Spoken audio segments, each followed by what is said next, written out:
July 13th, 1985. A two-venue benefit concert from Live Aid is held to raise support for the famine in Ethiopia.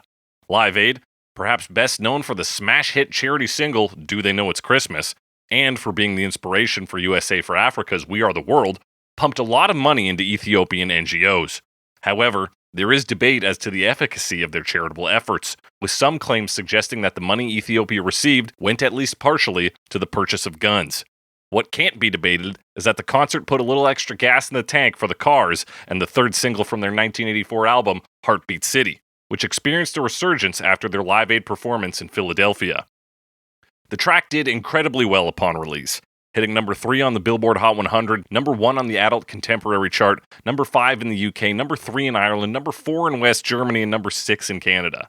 The Live Aid concert saw the song re-enter many of these charts a year later, sometimes even surpassing its previous ranking. The Cars, being cool dudes, took the proceeds from the re-release of this song, nearly £160,000, and put it towards the Band-Aid Trust. That's a lot of guns. The impact of this single stretches beyond the charitable realm, though. It had a massive impact on listeners both big and small. Quote, "Sometimes you get caught up in trying to be the current flavor, trying to go along and flavor your cooking with the food of the month. I remember the records I listened to, Let's Dance, or this song by the Cars. Records that were of the time, and I probably just thought, yeah, it'd be quite nice to get into a bit of that," said former Beatle Paul McCartney, whose 1986 album Press to Play was influenced by the Cars' popular ballad. It's easy to see why McCartney delivers the backhanded praise of calling this track the flavor of the month. The piece is comprised of sincere lyrics and synth-heavy instrumentals, embodying the oft-mocked, cheesy, and the future is now ideas of the 1980s. Even a 2015 retrospective by Dave Swanson of Ultimate Classic Rock claims, quote, "The super gloss production of Mutt Lange ultimately makes it sound a bit dated," end quote. In fairness to Swanson, the Cars were so synth-focused that even their non-synthetic keyboards and drums were run through a Fairlight CMI to ensure an unnatural degree of precision in their recordings. But is that really so different from how pop tracks today are made? While trends come and go and decades go in and out of style, the Cars show that trendy music of the times can be made to be timeless if enough care is put in. And what could be more timeless than trying to figure out how someone's going to get home? That's right, we're talking Drive by the Cars on Cover Me, Summer Road Trip. Who's gonna drive you home tonight?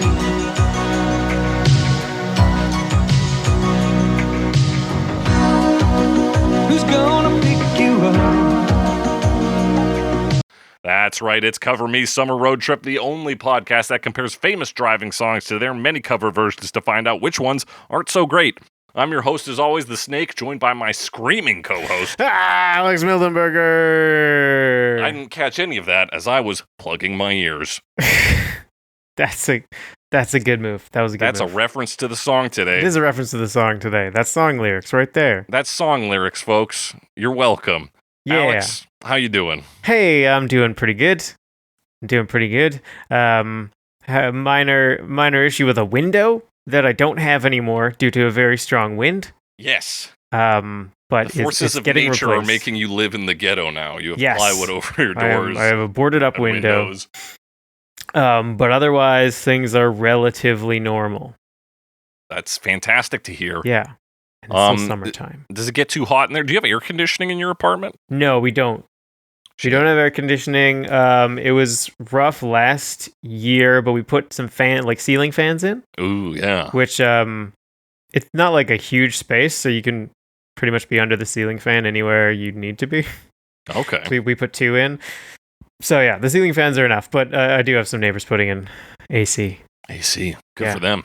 But it hasn't been super duper hot since it started storming last week, so Oh, yeah. that's something. That'll cool you down. You guys got a heat wave going on? Oh, or yeah. anything? No, it's hot Yeah? as fuck here this week. Oh, damn. We're up in the 28s. I've got layers on. I have shorts on. Yeah. It's very different over here. We're living 2 different lives right now, man. I know. I say it's very different, but I mean, probably like 7 degrees different or something like that. I don't know. Probably. don't know, it gets hot You also run cold. You're a cold-blooded man. I'm a cold boy, yeah. You are a lizard person. Yeah. So there's also that difference in us. I require less clothing in colder temperatures than you, I think. I I think was that like, is dude, true. it's 18 degrees or something. I was like, I'm busting the shorts out. You're like, I would never. And that's the difference between you and me. Really, that's what it comes down to. Mm-hmm. Is internal That's the only temperature. difference. Yeah, it's the temperature. That's people can't tell the difference between us on the show. We sound exactly the same. They just try to figure out who sounds warmer at any given moment. And it's not me. It's not you. I'll tell you that. But you are here. We are talking about a band we've talked about several times before. Yeah. One of my personal favorites. Yeah. Love The these Cars. guys. Love the Cars. Love the Cars. So we did My Best Friend's Girl. Correct. Just what I needed. Yeah, we did just okay. I couldn't remember, but for some reason it didn't come up when I was searching it. So It's kind of crazy that we didn't do Magic, which is also off this album, Heartbeat City. Yeah, and is a hit. And of course, we played that together with John because it's a very easy song to play for all instruments. Pretty easy involved. song to play. Yeah, we used to play that. We used to play Cars songs sometimes. It's Cars songs and Doors songs. Cars and Doors, We essentially. like nouns. Yeah, we love nouns and we love easy to play stuff. Yeah, and that's what these guys offer. so these guys are. But yeah, I mean the Cars. Love the Cars. Love the Cars for a long time. They're a staple of classic rock radio for sure. Oh yeah, absolutely. And as a band, like sometimes I forget about them, but then I'll listen to their first album and it's like, yes, okay, I like all this, you know? Yeah. Put on Candio, their second album. It's like, oh yeah, this too. This is good. So they have a lot of good music. Get that phenomenal, and that's the thing is like, yeah, everybody kind of knows that the first two albums, especially their self-titled, is I think like is in the Hall of Fame. Yeah, if not like real literally, classic then stuff. Metaphorically, like yeah, absolute classics. People forget that the later stuff has not just good singles, but are like good albums front to back. Yeah, Candio and the Cars are great. I love Shake It Up and Heartbeat City. They both have just phenomenal work on them. Like the synths and things, the lyrics. These guys are new wave that became popular. They're new wave pop, and it shows all the time. They have such I feel like a high standard of execution. When I was reading about this album, one of the members was saying how they put basically everything through the Fairlight CMI. Yeah, which is so fascinating and also very funny because like we've talked about other songs where it's like that. Or there's a particular song, and now I'm blanking out what it was, but it was like they had to fight really hard to get like the one Fairlight CMI in the country. That was the UK, and then it was like these guys had 3. Yeah. Or I don't know how many they had, but if you look at the credits of this song, there's 3 people credited with Fairlight CMI. Which I is do fun. see that. David Robinson, the drummer, Yeah. Andy Topeka, who was just general synths, I guess, and Greg Hawkes at the keyboards. So that's fun. Yeah, and interesting, this was recorded in London at the Battery Studio. Oh. So I wonder, I wish I knew which song was the one that they had to fight for that Fairlight, because this maybe was post that. I think so. I can't remember the years off the top of my head, but you know, in the 80s, this Fairlight CMI was getting some real traction. Yeah. But yeah. It is crazy because you look at a thing, it's just like a computer with a keyboard, like a music keyboard attached to it, basically. And a regular keyboard now that I'm looking at it. Yeah, and a regular keyboard. It's funny to see those old synthesizers, you know, because it's like old computers and that they're like huge and expensive and look very primitive compared to now because like you had to hook up big chunky CRT monitor and you know it just like takes up so much space. Everything takes up so much space. Like I remember seeing a bit of an interview with Frank Zappa, and he's got his what was it called? It wasn't one of these. It was like a synclavier. Yeah. And he like did a lot of composing on those later in his life. Mm-hmm. And like he's just got his room and it's in there. He's like, look, I can make like all these sounds with like this old like. I mean, it looks like when you go to a store and they have their like what are they POS programs from like the 90s and it's all like blue and white. And he's like, and I can make this sound go here. It's like, great, Frank. But it looks so it's so like dated looking, but yeah, it's a synthesizer. That's the computer. Yeah, there is something nice about those big chunky displays and everything, though. It makes you feel like something big's happening. You got knobs and dials and buttons, you know? We don't have enough of that these days. It's all digital. It all feels controlled by that. Anyway, yeah, it's fun stuff. It's fun to see. And nowadays it's so simple. And we also like approach UI design so much differently. It just looks very different. But these guys, they were working on these old Fairlight CMIs. That's a fair point. It's like UI back in the days didn't think about like looking good. It just thought about having all your shit there. It's just like, hey man, I don't care what it looks like. Here's some blocks of text. Here's some fucking green bars and graphs. Like, figure it out. Right, because that was just like what we could render. Yeah, and we're gonna now everything has to look slick and cool, and you have to have night mode and day mode and all that shit. Very, very different. The world has changed, Alex, but it doesn't get much more synthy than this track today. No, it goes very synthy. Heavy synth. The Cars, I mean, we've talked about the stuff on their first album is almost a rockabilly album in some ways. It's got a lot of 50s throwback energy on it. Yeah, they end up with, I mean, we've referred to them before as power pop, which I think is a good way to describe them. Obviously, like, they get called new wave. Anytime someone's new wave, someone throws punk in there. Yeah. And all that stuff. So they're that. They're all that. But they're also, they have that power pop thing. Not so much in this song, but like I'm realizing I really like power pop because I just heard some music recently that was power pop asking. I was like, oh yes, this is good. What kind of music was this is what I want. My brother recommended some music to me. So yeah. And the name of that music was? Name of that music. Well, I'm trying to find it. That's what was it? He told me I should listen to Thesaurus Rex. Thesaurus Rex. Good name. Sounds great. Yeah. Check it out, folks. Power pop. Yeah, power pop to me feels like a fake genre. It does, and it kind of is because like it's pop in sound, but like power pop was never. I mean, this is popular, obviously, but power pop. You see a lot of power pop bands that are called power pop bands, but like they're not popular, which is kind of weird because the music they create sounds like it should be. Right. See, I'm looking at Wikipedia and it's like, oh, early music like The Who's, The Beatles, The Beach Boys, and The Byrds. And yes, I did fuck up the plural on The Who and The Beatles. Yeah. But those are all just like pop. It feels like one of those ones that like if you're power pop, it's because you're like two other genres first, and then you are coincidentally also power pop. It does kind of feel that way, and then they get identified. Yeah, it's an odd genre because it's almost like a catch-all. Because I'm looking on here, it says it occasionally draws from punk, new wave, glam rock, pub rock, college rock, and neo psychedelia. It's essentially, and we already have the term pop rock. But it seems to be an even broader catch-all term for like popular rock and roll. I guess so. Yeah, it's an odd genre, but it seems to have like a sound to it. Like there's a power, right? I guess, but a power which you would get from punk, new wave, rock. I guess so. Like, yeah, the punk is there. Yeah, I don't know. If it plays power chords, is it power pop? Like I don't know. Yeah, I've never thought of the Cars as power pop, though they do meet the definition in that they're rock of an odd origin that is popular. Yeah. Both in terms of one, popularity, and two, like some of their sensibilities are very dialed in. Like I said, these guys are in the studio. We've talked about on their previous ones how they have just like an uncanny sense of rhythm and everything's so minimalistic. Similar in some ways to Driver's License, which we talked about last week. We did. Yeah, we're going slow ballad about driving again. Slow driving ballads. That's what we're hitting. Alex, do you like this song?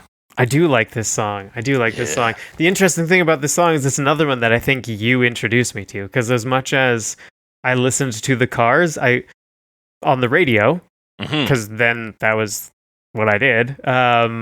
I don't ever remember hearing this song, and then I remember you quoting the chorus. Yeah. And then that was like the first time I heard about this song. It sounds like a joke, right? Drive by the Cars. By the Cars? Yeah. It's like a themed song based on their like car thing they do. Yeah, and Yeah. I think because this one is so 80s. It's 1984 when this comes out, July 23rd, 1984. It's almost 41 years old as of recording. By the time you guys hear this, it will have passed that mark. But it is, like I said in the intro, with it super sincere lyrics, heavy on the synth. I think when I first got into it, it was in like an ironic, haha, look at the 80s way. Right. But this song has stuck around for me so long, and I come back to it, and I have to question my initial analysis. Be like, is it cheesy? Is it 80s? And I mean, it is the 80s, but I think the synth work on this is so phenomenal. And I think the lyrics and the performance, the vocal performance by Benjamin Orr are also fantastic. Like, I think this defies the sort of being of the time like label you could give it, despite also being very clearly of the time. It feels timeless to me. Yeah, it's the Fairlight CMI sound, I think, just has that going for it. Like, it sounds kind of 80s, and it has like the gated reverb going on there. So I don't know, as much as it's kind of tough to call it timeless, it's hard to argue with as well. Like, yeah, because it has 80s distinctions. Like you said, like that Fairlight CMI has a thing to it. And even some of the twinklier synth on this, I think you can hear similar things on other tracks of the 80s. Yeah. But this one doesn't give me the same cheese that those ones do. It feels more intentional, maybe. It feels more dialed in. And maybe that's just me sucking off the Cars, but I don't know. I think they fucking kind of nailed something here. I think so too. Yeah, I think it's a really solid song. Yeah, I think it's a brilliant song. I think we should get into these lyrics. Yeah, let's talk about the lyrics. Super simple, and just to sum it up, it's an interesting like breakup / rough patch in a relationship song that focuses sort of interestingly on mostly the kind of perceived negatives, which we'll get into, because it opens, who's going to tell you when it's too late? Who's going to tell you things aren't so great? Mm-hmm. Which, like you said, negative things, you know? Kind of like, it's almost like, who's going to look after you? Yeah, almost that could be like the brackets of this song or like a subtitle. Like, that really does, I think, encapsulate what the song is asking. Yeah, because, I mean, it's almost a not very charitable interpretation, like, or, you know, look at someone's actions, right? Mm-hmm. Like, who's going to tell you you're staying out too late and that, like, things aren't going well? And, like, yeah. And, like, you kind of, it's kind of like assuming someone can't do that for themselves, you know? Yeah, there is like an assumption there, but then I guess it tells us about the person's role in this relationship to this point, where they've been sort of a grounding force and anchor. And yeah, lines like when it's too late, one for sure when you're out and you're just like, we got to go the fuck home. But then in the broader sense of like, well, we can't, like this, whatever it is, a goal and action can no longer be done. It's too late. Like I got to tell you, I got to reel you in and be realistic. Tell you when things aren't great. Tell you when it is too late to start a new career, whatever the fuck it might or be, like when it's time to like stop trying, kind of. Mm-hmm. It's like, yeah, it's time to pack it in. We got to fucking focus our efforts elsewhere. Yeah, it's an odd thing to start with. That's for sure. And then, I mean, like the chorus also kind of a downer. But with a nice sentiment that tops it off. And of course, don't bore us, get to the chorus. We're right into it. Sure, you can't go on thinking nothing's wrong. But now, who's going to drive you home tonight? Yeah, I mean, it's sort of obviously, it's an acknowledgement that something's wrong, and also suggesting that the other person doesn't notice it, you know? Yeah, or would choose to ignore it. Right, wouldn't do anything about it. So it does kind of position the narrator as, I don't know, almost a caretaker. It is kind of a weird dynamic, I think. But yeah, it's also just kind of like acknowledging that there are problems in relationships and they need to be talked about. Yeah, and the thinking nothing's wrong could refer to the relationship itself. It's like, well, obviously this can't go on if we pretend that it's all okay. Mm-hmm. And again, like there's no clear indication of whether this is a relationship in decay, a relationship that has ended, or what. So it is vague in that sense too. True. Yeah, we don't really know what's going on. Mhm. Other than, I guess, the suggestion that they just need a person to support them. In this case, drive them home. Yeah. And this like kind of basic representation of like caretaking. Yeah, a simple act of like a kind and caring gesture. Who's going to drive you home tonight? Who's looking out for you? Yeah. Some people might say, well, the modern answer is you can get an Uber fucking everywhere. Yeah. And I mean, you could get taxis back then, but you didn't have a Taxis, cell too. phone. And if you didn't have change, you couldn't use a payphone. Yeah. And I Times are think different. there is something about the act of driving home, not just the literal caring for that person and getting them safely to where they sleep, but the drive itself can be a very intimate and caring moment. You talk, It's you true. got music on the radio or on your CDs or cassettes back in the day. CDs or cassettes or your 8-track. Yeah, it's the drive home is, I think, in itself a very a loving situation. At least it can be. Yeah. There's sort of it's like we have occasionally talked about the idea of like being sort of together in a public place but also private. So like when you're in a car, like you're driving on the road, which is a public place, but like you're very much sheltered. Yeah, you're Right. in your little tiny house on wheels. Yeah. So once you get in the car, it feels secure. Yeah. And like the cars aren't the only ones to do a song about like, oh, who's gonna take care of you if I'm not around kind of thing.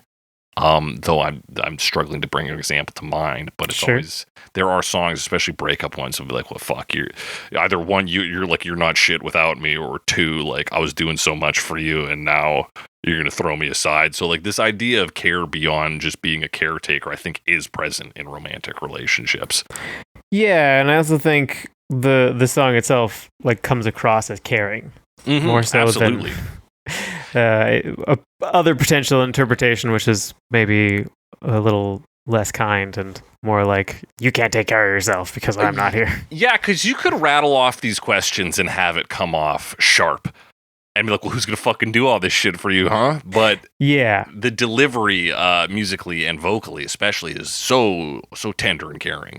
yeah, and I think it's more like it's not necessarily saying like these are all the things that I do for you and you're useless.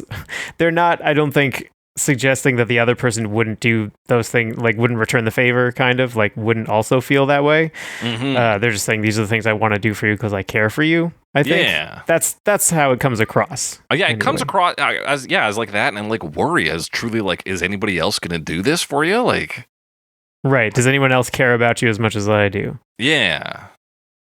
So we come into verse 2. Who's going to pick you up when you fall? Who's going to hang it up when you call? Who's going to pay attention to your dreams? Yeah. Who's going to plug their ears when you scream? Yeah, we got a few. It's I think more positive than the previous one. Obviously, it's like negative things. It's talking about like being there for someone Yeah. in tough times.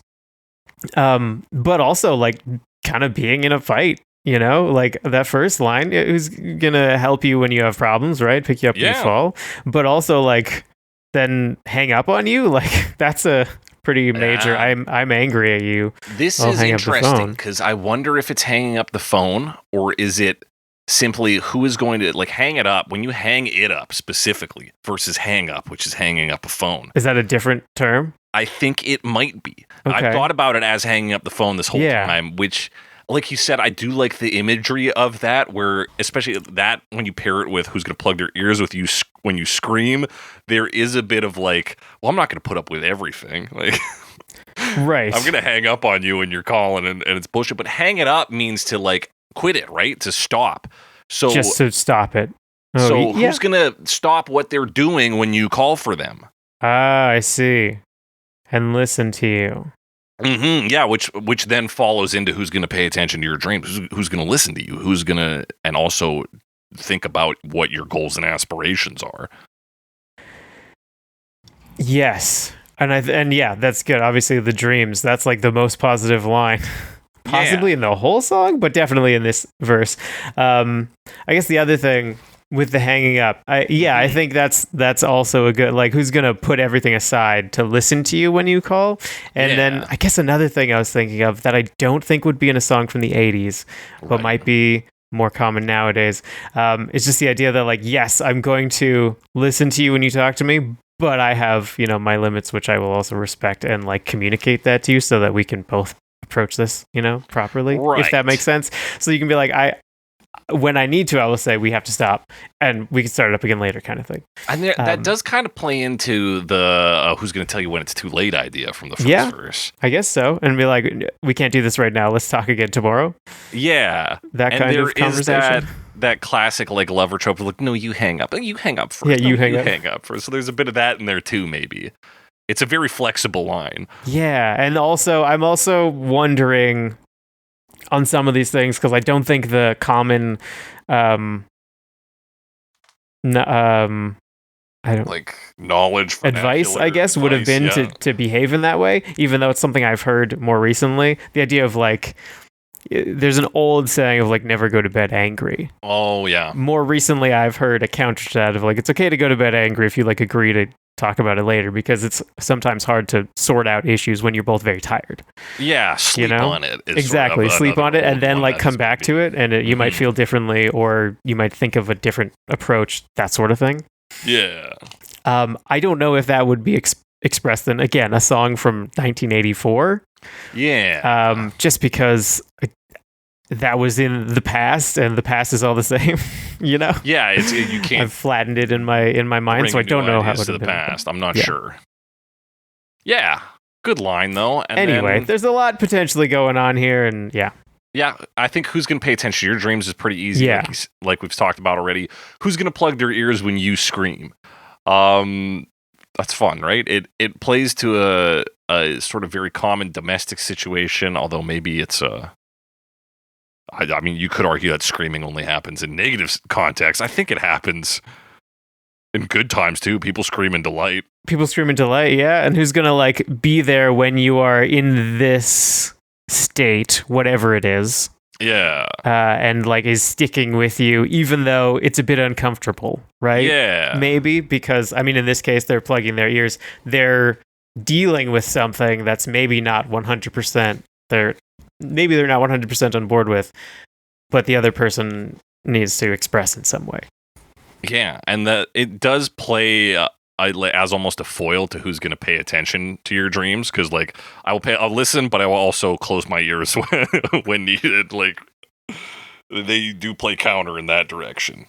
The use of ears. They can be plugged and they can be unplugged. Yeah, you can listen and you can stop listening when it's too loud. Yeah. That's verse 2. We hit the chorus again. Verse 3. Who's going to hold you down when you shake? Who's going to come around when you break? Very support based. Yeah, these are support lines. Yeah. It's I'm going to be, who's going to be there for you? Who will also be there for you? Yeah. So I do think the goal of the song is to come across as supportive and selfless. Mm-hmm. Because the song doesn't really acknowledge like, and you're going to do this for me. It maybe assumes that, but it doesn't state it. And it does seem to be interested in continuing this relationship, It's while also acknowledging that not all times are good. But then it has lines like, who's going to pay attention to your dreams, where it's very much, you share your dreams with people you care about, and then they are supportive of that. So, it's got both sides. It focuses kind of on the negative. It doesn't sound that way, though. It sounds very melancholy. Yeah. I guess, which I guess does kind of sound that way, but not in like there's a positive side to it, is what I'm trying to say. Yeah, there is. He's focused on the real, like, emotional support elements of this relationship of like, it's not like, oh man, who's gonna fucking jizz on your face now that I'm gone? Like, yeah, exactly. Who's gonna fuck you if I'm not around? It's really like, who is gonna take care of you as a person, as an individual? Who's in your court if I'm not there? And it is like there is a melancholy nature, I think, to the questions as well as the delivery. And if we also take the music video into account, because he's probably not saying this to the person.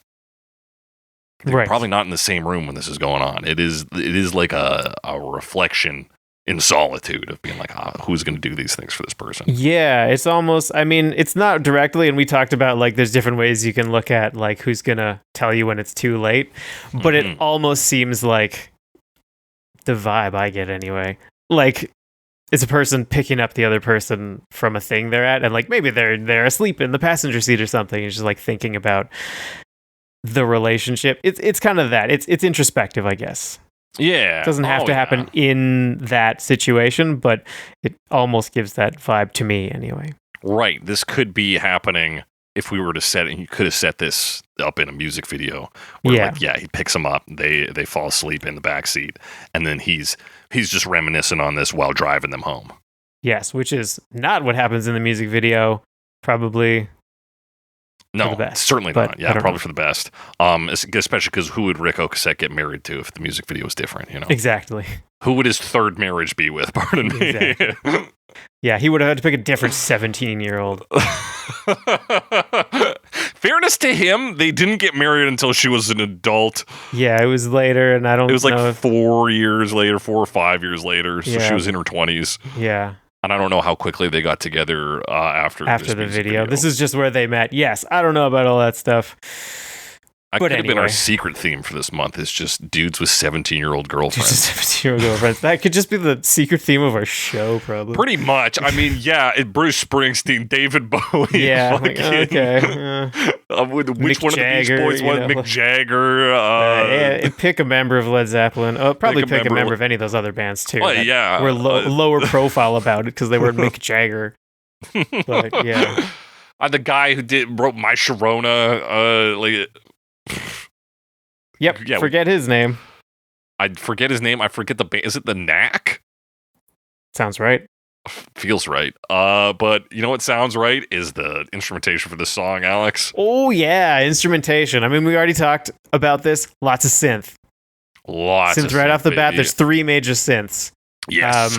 3 that I could hear anyway and identify. I guess I said major, so that covers my ass. Yeah, for it could be a million synths, but there's 3 big ones that I care about. You can start with like the bass synth.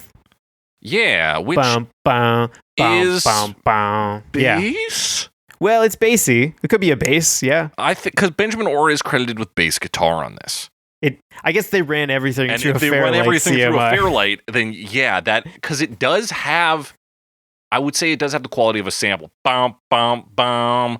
And then it has that like unnatural like sameness to it. But it also has, I think, the distinct attack of a bass guitar. And like you could recreate that probably, but why not just run a bass guitar through it? That's the fun thing about synthesizers is like in theory, it's just a bunch of electronics and then you have to start with an oscillator, right? Mm-hmm. To make the audio the audio wave, but like if your oscillator is an instrument, that works too. You're still running it all through a synth, but you're just starting somewhere different. That a synth can be like the starting point of a sound, but also just the modulator of an existing sound is like I know, cracks the mind open, dude. It's wild to me that I bought a I think fairly expensive synthesizer. Yeah. Before I knew any of that. We watched like a documentary on synths and we're like, fuck, we gotta get one of these. Yeah. That's fun. Haven't played that in a while, but maybe I'll have to bust it out one of these days. I mean, yeah, dude, I think regardless of how much you used it, I feel like we got our money's worth out of it. I think so too. We used it quite a bit. That was fun. Yeah. Really feel like it just scratched the surface, but it was a lot. It was a good time. Oh yeah, and there's just so much you can do with it. Yeah. And then even just learning, to be off topic again a little bit, like we were plugging our instruments into the input, and I didn't even know, like we were turning all these knobs that I now know do nothing when you have an input, have an external input, because really you're just running it through the filter. Of course. But at the time I was like, is something happening? I think it's a little different. It's like, no, it doesn't do anything. No, it is doing nothing. And now I know that. Now you know that. But yeah, we got a very simple bass line. That's bump, bump, bump, dun, dun, dun. And then there's like a low string part too. There's a lot of that ambient synth.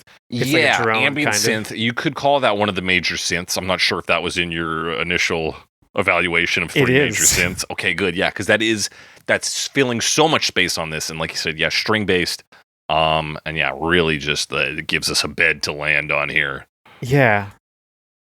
And then, so there's so many synths here because like more come in shortly after that.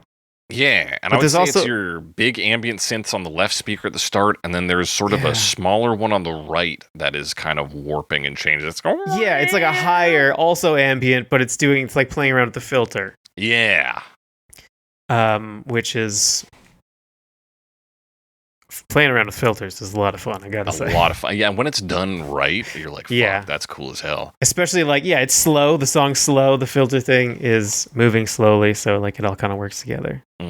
Our next major synth has to be the twinkly synth, right? Yes, 10 twinkly seconds in, synth. we get this. Also, as described in my notes as a twinkly synth, a high twinkly synth. Yeah. It's like kind of almost a chime sound, and this is a riff that will come back. Yeah.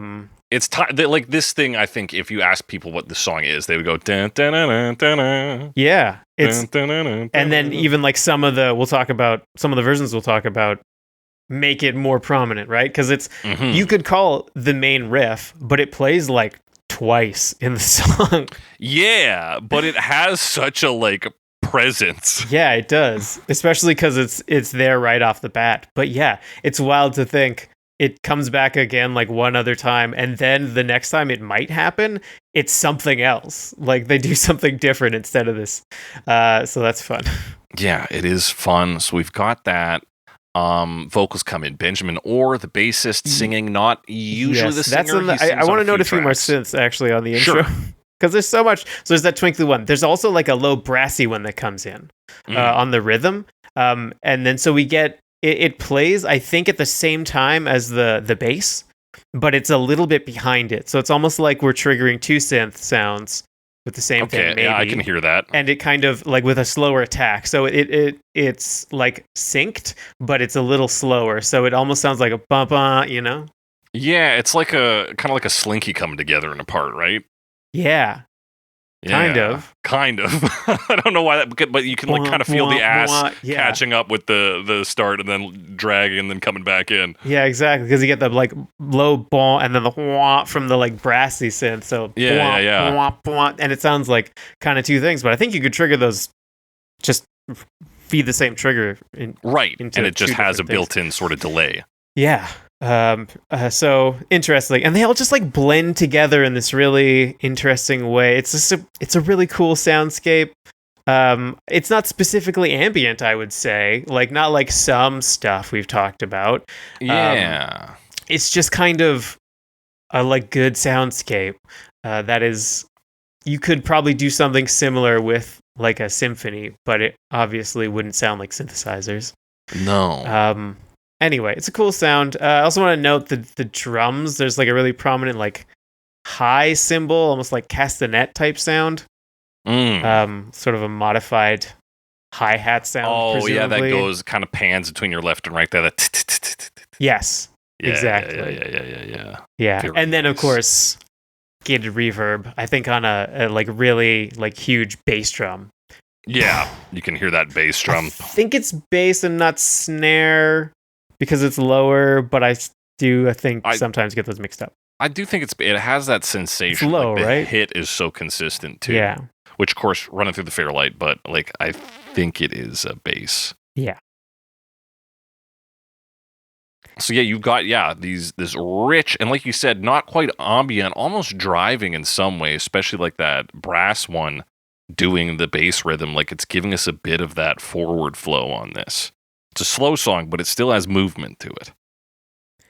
It does. It has some. It is somewhat stationary, I will say. I think it is a vamp. I think it's just going between two chords, which I mean is not much motion. And I do think like it's a good way to do an introspective song. Yeah, we talked about how it gives an air of uncertainty to a piece because there's no real resolve, right? Yeah, exactly. So like you kind of get that here. Mm-hmm. Because really just the bum bum bum bum bum bum, you know, it's really like basic in terms of like the chord progression. Yeah. Other than that, we change it up on the chorus a little bit, but Yeah, we do. so I think that's where the motion comes from. is just changing that vamp That back to a and forth on different the vamp. chords. Yeah. Yeah, and it does have a little bit of that, but yeah, I think that's where it comes from. Well, I like it. Yeah. We got Benjamin Orr singing, a unique thing because he doesn't usually sing. Yeah, not very often, but like the ones he does sing, he's got is he doing My Best Friend's Girl as well? I'm trying to remember because he does like 3-ish Cars songs that are like fairly popular. Yeah. But yeah, he occasionally does lead vocals, but not very often. Yeah, not very often. He sang lead vocals on several of their hits, including Just What I Needed, Let's Go, Moving in Stereo, and Drive. Right, he does Just What I Needed. Yeah. Yeah, that checks out. But yeah, so not like that many, but he does have a few like popular ones. Yeah, a few of the hits. Like Just What I Needed's probably their biggest track. It's got to be up there. It's like that and My Best Friend's Girl. Yeah. And My Best Friend's Girl only because it's like a million movie titles and they got to put that song in the movie too. It gets so much play there. I mean, according to the title, Drive is the biggest track, followed by Just What I Needed, followed by My Best Friend's Girl. Yeah, that's the ones. Yeah. So we've got him in. He does a great job on this. It's very sincere at the start, and he, as we move into like the choruses and stuff, he really knows when to like belt stuff.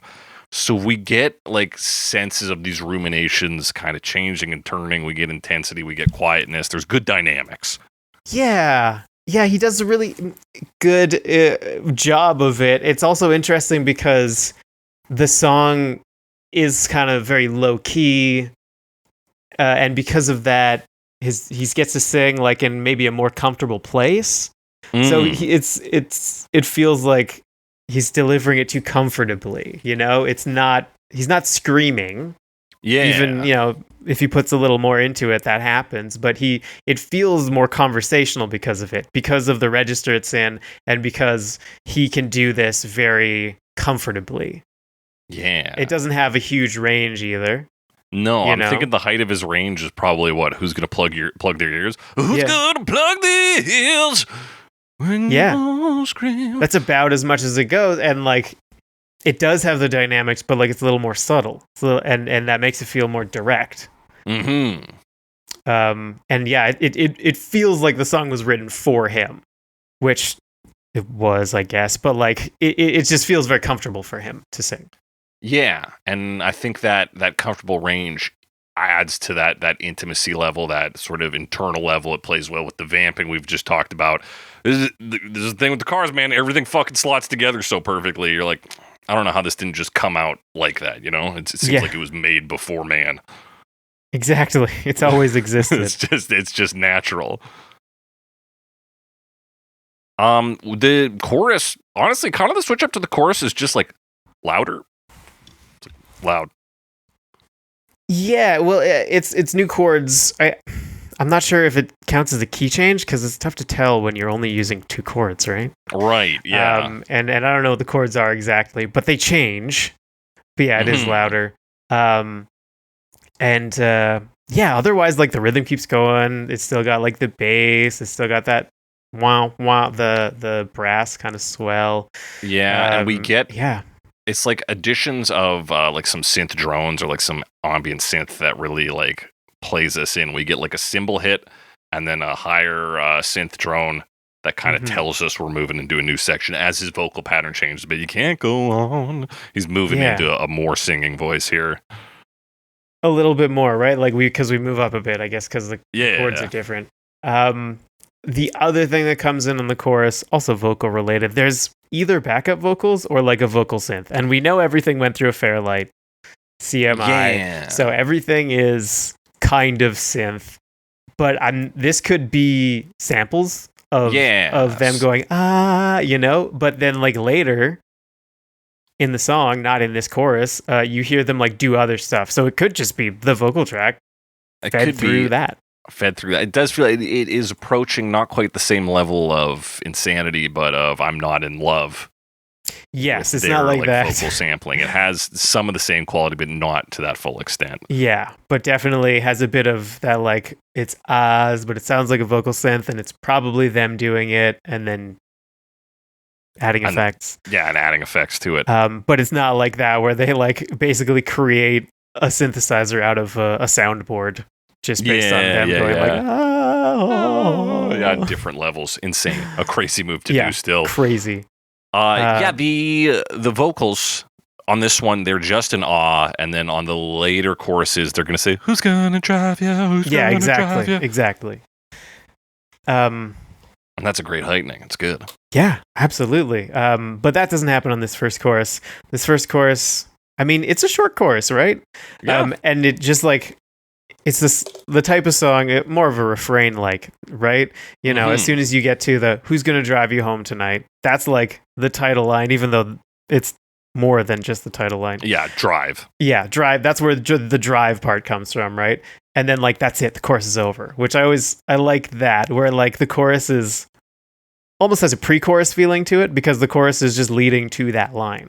Yeah, there is like, a sense of that where it's like the first part of the chorus is pre-chorus, and then the refrain line, "Who's gonna drive you home tonight," is the chorus. Yeah, which I guess you could say is just a structure for a chorus, and it's something we've talked about recently. I'm pretty sure, and I'm blanking which song it's on. Was that Driver's License? Yeah, because Driver's License kind of splits its chorus in half. Yeah, and has a very interesting, like, it feels like pre-chorus, and then you hit the peak of it, and then it kind of flips that peak to be a very quiet refrain. There is a very similar feel to this. Flutters back down. Yeah, so yeah, it does have a similar feel to this, interestingly enough. But it doesn't have the same thing where it just has that title word in the one part, which is always fun. I do like when you have to search for the title. Yeah, I like when you got to work a bit to figure out the title. Not that this is like a heavy leap, but it's like there's a version of this where it would just be called "Who's Gonna Drive You Home." Yeah, exactly. And then the other thing that happens as soon as we get that synth riff comes back in on the chimey synth. Yeah. Perfect. And maybe that's why it feels like part of the chorus. So maybe that's why it's so memorable. Like locked in there. Yeah, because it is "Who's Gonna Drive You Home Tonight?" It's like an extension of the title line, kind of. Yeah, the synth is the question in some way, but made musical instead of lyrical. Yeah, exactly. It is the title. The title is actually just do do do do do do, but they had to title it in English. Yes, of course. So they would lose the market. Only instruments would want to listen to the song. That's probably true. That is probably true. What we get in verse 2 is, I think, drums or like a very interesting plucky synth guitar. I think it's hand drums. I think you're right. Yeah, I believe it's hand drums. Yeah, this is where we bring in our like.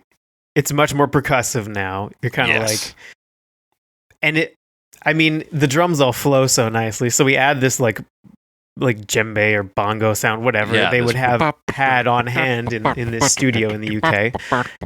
And it really flows nicely, especially like with the existing drums, which is the like low kick, with that like heavy reverb, and then the like echoing like castanet type sound. Yeah, that castanet sort of like filling the space. Which I don't know exactly what that would be. I know there's tiny cymbals you can play, and then you could just add an echo on it. Yeah, I thought it was maybe tambourine. Could be. Yeah, well, I mean the little metal bits on a tambourine are basically tiny castanets, right? Yeah, I guess. So it's a matter of how many castanets, I suppose. Yeah. But I don't know. I don't know if it's echo or what, but my point is it all fits together very well. And it's just like blends in as part of the soundscape. Yeah.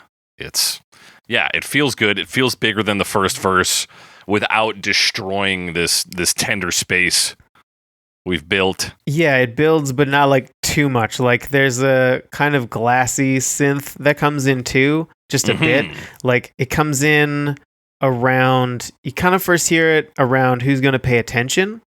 Right. My timestamp is 133, but it doesn't really break out until 142, which is right before we get into "Who's Gonna Plug Their Ears." Right, and does that do do do do? Yeah, it's kind of it's glassy. Yeah, it is glassy. It's doing very long sustains in sort of the first part of verse 2, like you said, around the 133 mark, and then it breaks to do a little lick. Yeah, because "Drive by the Cars" is an ice level. It turns out that is 100% an ice level synth. Yeah, it's an ice level synth. I would hear this in Donkey Kong Country for sure, easily. But yeah, maybe the road's slippery, and that's why they're so. Hey, driving In the wintertime, especially, pretty wintertime. critical. Driving in the wintertime is a very different experience. And like all the things I said before about being in a car, feeling like comfortable and like what's the word I'm looking for? I want to say Fortress of Solitude because apparently I'm thinking about Ice, Superman, dude. Superman, which is also icy. It's doubles when it's snowy out, I think. Oh, yeah, 'Cause, like the car is also warm. Yeah, the car is warm, and then of course with all the snow presumably on the ground, if you live in a place where snow is on the ground, where you don't experience cold November rain, the sound around you is also muffled, depending on how much snow. That's true. Everything sounds different. Yeah, so there is just a quieter, more cozy feel to it. Winter driving, folks. Yeah, we got to keep chugging along here. This is going to be a 6-hour we should talk more about winter driving. Yeah, that glassy synth also pretty much rides us into the chorus with an almost harp-like progression, the like descending thing, right? Yeah, because the way its tones overlaid, so you could feel like somebody's working those strings, but it is synth. Yeah. Second chorus is bigger. Yep. The glassy synth sticks around. The hand drums do cut out, but like it doubles the drums. The bass drum doubles. That drum pattern, yeah. It used to play once per bar, now it plays twice.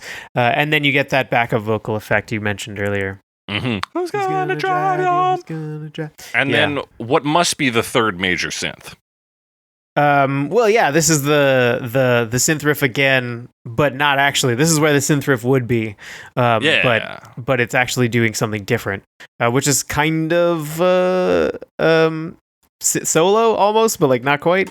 Yeah, sort of a call and response. Dinna, dinna, dinna. And then ba ba ba dinna. That's true. Dinna.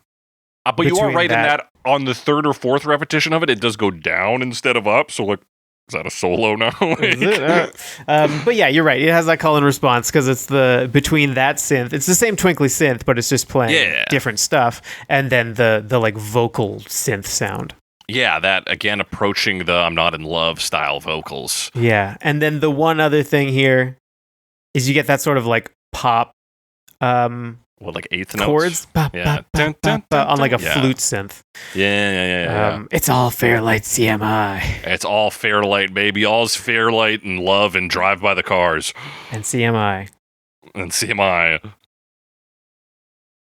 Third verse, pretty much same as the first. Well, but we do have with the backing synth. vocals the whole time. Yes. And then is there other stuff that happens in? I've got 317 for yes, you get a which rules. Which comes in other versions as well. Gotta love a good.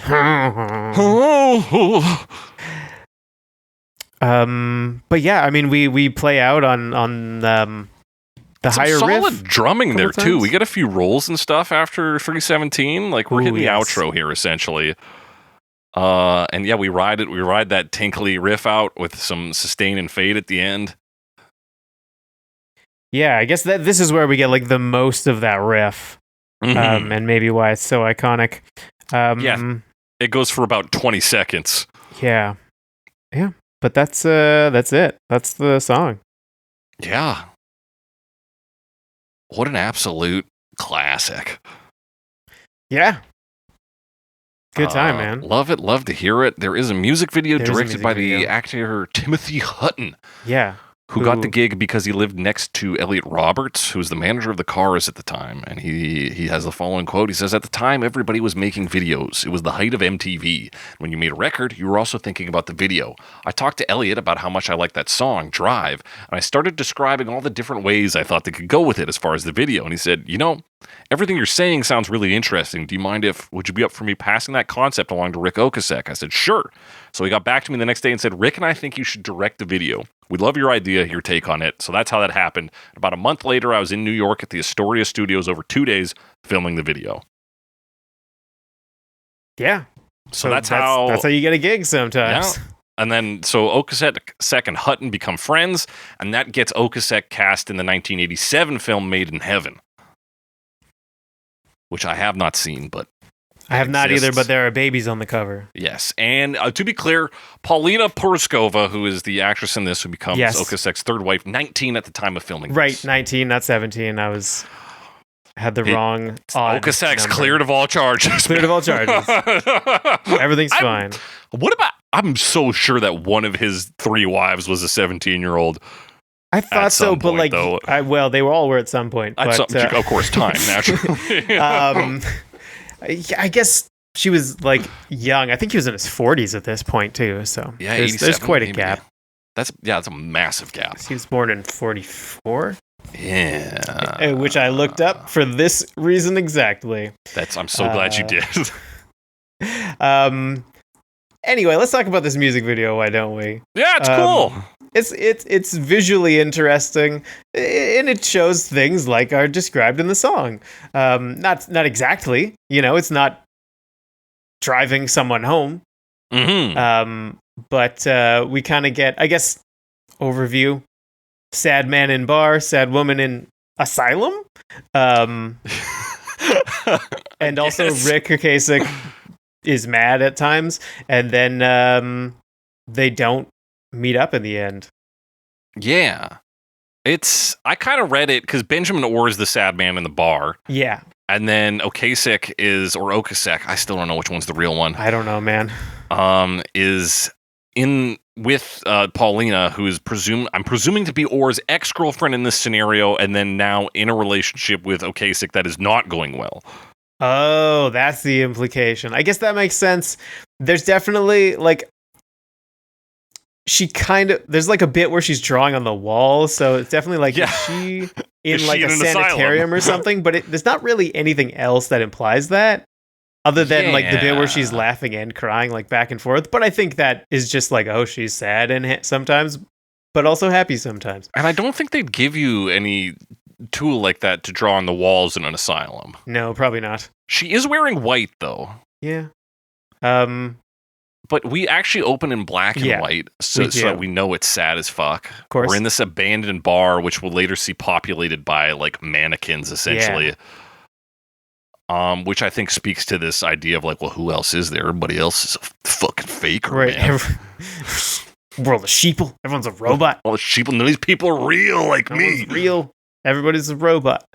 And you are the only real person. We're the only real person. So he's in the bar being sad, singing the song. He's lip syncing. We cut to her. Yeah, first shot is in her just drawn on this wall. Yeah, and it's like behind her too. She's leaning against the wall. Yeah, she's up in the corner. Yeah, and like she's drawing on it, but the drawing's behind her with crayons, presumably, or markers of some kind. Probably markers. Yeah, markers maybe. Doesn't matter. Color gets restored at this point. Benjamin Orr's in color. We then cut to meaningful shots of Okasek and Paulina here. Yeah, Rick Okasek's just like sitting on a chair smoking a cigarette. Hell yeah. Yeah, we got light and dark here, kind of sunset golden hour lighting, and like mix of shadow and dark. And then this beautiful animatronic bartender. We get to see him just slide across the track here. Yeah. And then everyone else in the bar is just a mannequin. Yeah. What else happens? It's a lot of like meaningful looks at people's faces. We've got her in bed playing with her hair. Rick's just like looking. They're not really talking. And then later on when they are talking, they're shouting at each other. Angry. Yeah, it's gnarly. She's sad. What's a key shot, especially because we get it right after the reveal of the mannequins. Yeah. Right after-ish. 144, this shot of Paulina in bed. And then she turns to her right and the camera goes that way. There's just a dude with a fucking mask. Oh, yeah. There's a spooky guy there. Some man in a mask. Did I have a note on that? Again, the fakers, man. Yeah, I guess so. But like covering up and like hiding the truth. Mm-hmm. They're playing you for a fool. Nobody's as real as Benjamin Orr. There's also something to be said about Benjamin Orr's hair and Rick Okasek's hair being essentially light and dark. We got bleach blonde and then just jet black. Yeah, that's true. That's true. Some real cowboy style stuff. Some real white hat, black hat. Real white hat, black hat. My cowboy hat is black. Ooh, Alex is a villain. Because I'm a villain. And also a villainous hacker? They use black hat and white hat in hacking circles Ooh. as well. Well, as not a hacker, I don't know anything about that. Are you more of a cracker? I'm more of a cracker, yeah. Exactly. Which I think would be black hat, I think that would be, yeah. technically. But I don't know enough about that scene. Hey, man. I guess we should probably just watch the 2001 film Hackers. We should definitely do that. Hack the planet, man. Hack the planet. Yeah, so after that what else argument scene happens? we see with Ocasek and her, she's doing this cry laughing in a dark Yeah. room like you were talking She's about. like in a bed. And yeah, sometimes she's like smiling and laughing, and then she'll go back to crying, sad, yeah. and stuff. And then we go back to the bar and we see the cars, but they're all mannequins. Yeah. It's a very like reminiscent of Back to the Future style outfits, like 50s band. Yeah, it's that 50s band thing, and we talked about how that influenced their sound. Yeah. A long time ago. We referenced that earlier today, and I don't We want to did. go into it. There's no Yeah. time. There's no time, folks. Happy hour is from 5 to 7, I think, in this Yeah. bar they're in. And there's oldies on a certain night here. I might even just say tonight. But then it turns out that the bar and her asylum or bedroom right beside each other. Yeah, she can see into it through the window, which is very dirty. Yeah, super dirty. And then that's our final shot, is just kind of looking on her meaningfully, and she turns away and we fade out. Yeah, Yeah. and that's the thing. Solid video. Gets the job done, you know? I like the use of mannequins. Yeah, the mannequins is fun. This idea of like kind of no one else matters. The important characters are all played by humans. Yeah. Yes. Great stuff. But what's even better is talking about covers, which we're about to do right after this break. Right after this break. Ba-bum, ba-dum, ba-dum, ba-dum. Ba-bum, ba-dum, ba-dum, ba-dum, ba-dum, ba-dum. And we're back talking covers of Drive by the Car, starting in the year 1992 with Morgana King. Gonna drive you home tonight.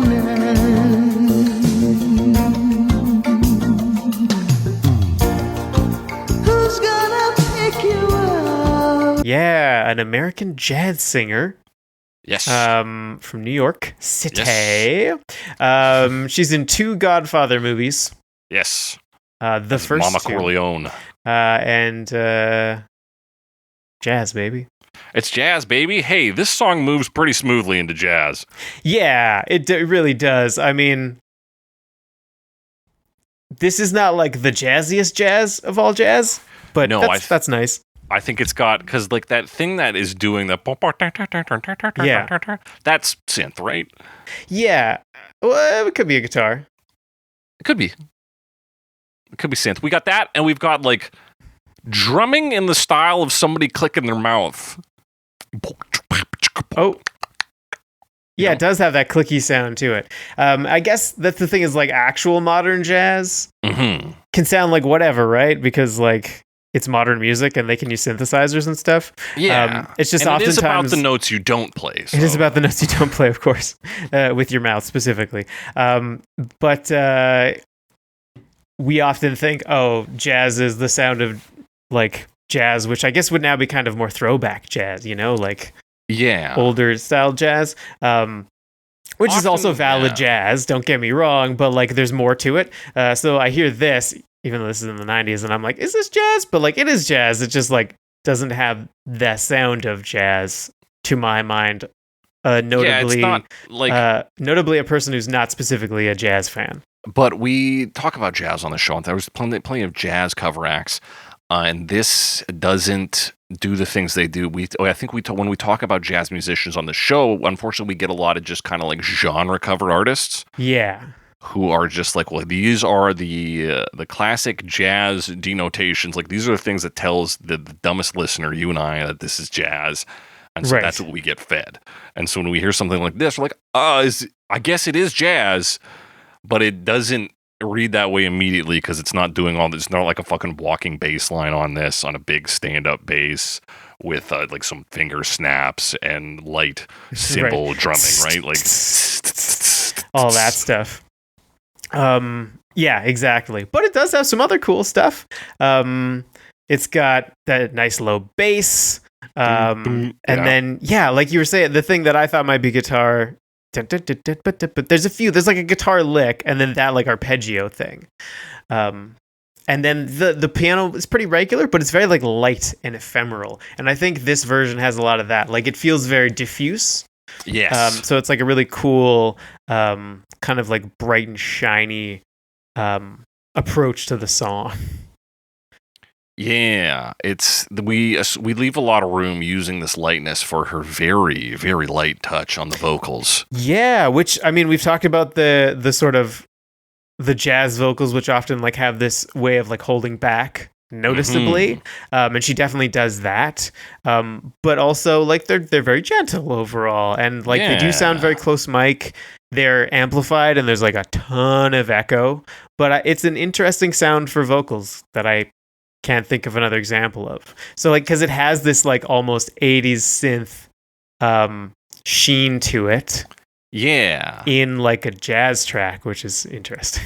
Yeah, it's interesting that they're able to bridge that over. Yeah. I think a lot of the song really works. She spends a lot of time in the upper range vocally, which is interesting because the original is so much in like the comfortable dude talking range. Yeah. So she finds she not only goes high up, but manages to like maintain this tenderness. And yeah, while there's this like weirdly shiny synth going on to support her.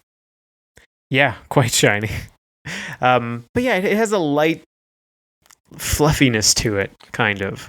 Yeah, it's airy, this song. Yeah. It's like whipped like cream, you know? Yeah, exactly. We've whipped this for long enough that our cream has peaks, you know what I'm saying? We have soft peaks. We have soft peaks in our cream, and that's this song.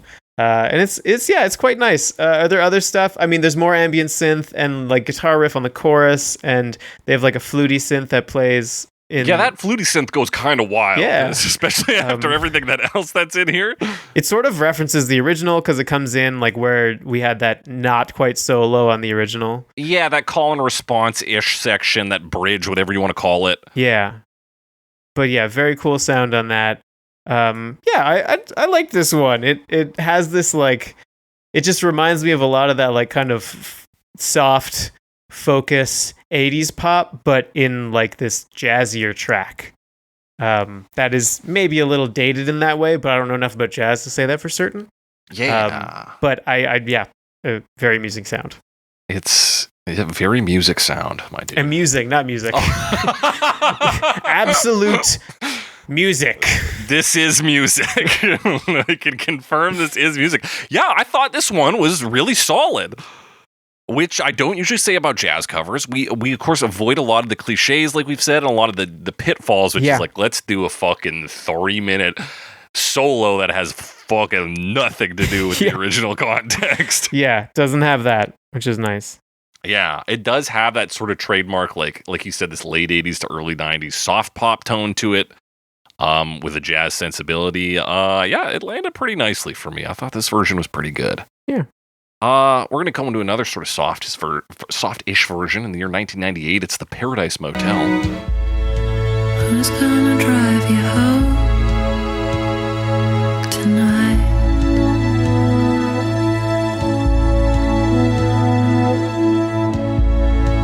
Who's gonna pick you? The Paradise Motel, as Paradise. I misspelled it when I wrote it down. Paradise nuts. All right, Paradise Motel, Australian group. Yes. I have a quote from their website. No, their website wasn't working. It's probably from Wikipedia. Their aesthetic was one of sparseness and melancholia, punctuated by bursts of manic loudness, or, as they once said in an interview, the violence and the silence. I like that. The violence and the silence. You only really get the silence on this, I would argue. Mostly. Like, there's a little bit of other stuff, but I think. Yeah. Am I remembering this right?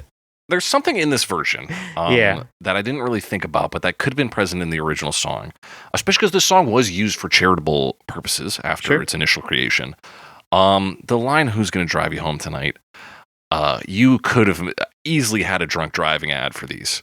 Yeah. that was scored to this. And if there was a drunk driving ad scored to this would be the version they used. Because it's slower and sadder, right? Slower and sad. The strings, especially there's a heavy usage of droning strings on this, where they would overlay footage of like dramatic car accidents or what have you.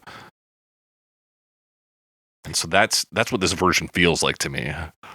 We open with the strings. We come in with a swell of these strings that drone in. Lots of strings. Some light drums in the back, and then an immensely soft vocal performance from our lead singer here. Yeah. Very soft, very close mic. Yes. Like, things wrong. And what I will say, I mean, yeah, she nails this sort of range of softness, sort of almost that detachedness. We're missing what both of our previous versions have had, which is the dynamics that make the singer interesting, that give us this idea of a thought process going on in our narrator's head. Yeah, it's a little more even in that way. Mm-hmm. It just, it has a really continuous feel to it. And the rest of them kind of blended together, but this doesn't have the blend. It's kind of one thing. They have a bit of other stuff, like, there's this like a kind of horn sound, like a light horn sound that comes in. Yeah, light and low. It's reminiscent of stuff you'll hear on Bruce Springsteen's Western Stars. Yeah. Yeah. That like gentle brass. Yeah. So that's kind of like this version, right? Like it's very soft throughout. The one other thing they do change to like faster bowing. The timestamp is 2:14. And then there's, I think, a melodica, or probably actually an accordion in this case. I did write melodica, but yeah, it could be an accordion. Well, it's only one sound. I'd believe a melodica. It's a reed sound, right? Yeah, it's a bit reedy. And it does a little solo as the strings kind of bum bum bum bum, you know? Yeah, so we do get some excitement there. But then they go back, right? Mm-hmm. But that's it. That is it. It's a little one note. I mean, what is there in that one note is good, but I feel like we don't have as much as our previous two versions have had. Yeah, they're really focusing on the like creating the like ambient thing. So maybe that's like their thing more than what the other songs do. But yeah, it is pretty consistent. Yeah, so that's what I have to say about this one. What about the music video? Did you watch the music video? I did watch the music video. It's a bit odd. It definitely has... We definitely have a concept here that I think is not fully executed. So it's shot on like this kind of smaller film, notably very grainy and like kind of yellowy. Yeah. And it's a lot at the start of shots of just like guys standing in fields and then just falling over. Yeah. With buildings behind them. So you kind of have like they're standing in a field, but like there's industry in the background. Yeah, and then later we will get shots of them at nighttime in the city also falling. The thesis of this video is like dudes eating shit, which again, this music video could have been a drunk driving ad.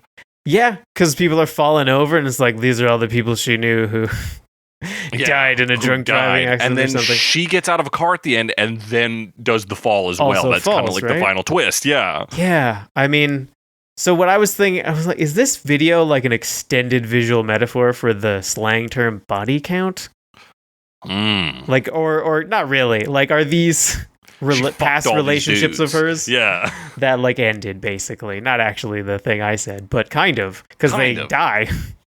Yeah. Well, they don't die, but they fall over. And then, like, there's shots of them falling. It shows them falling. Some are close up. Sometimes it shows them just lying there.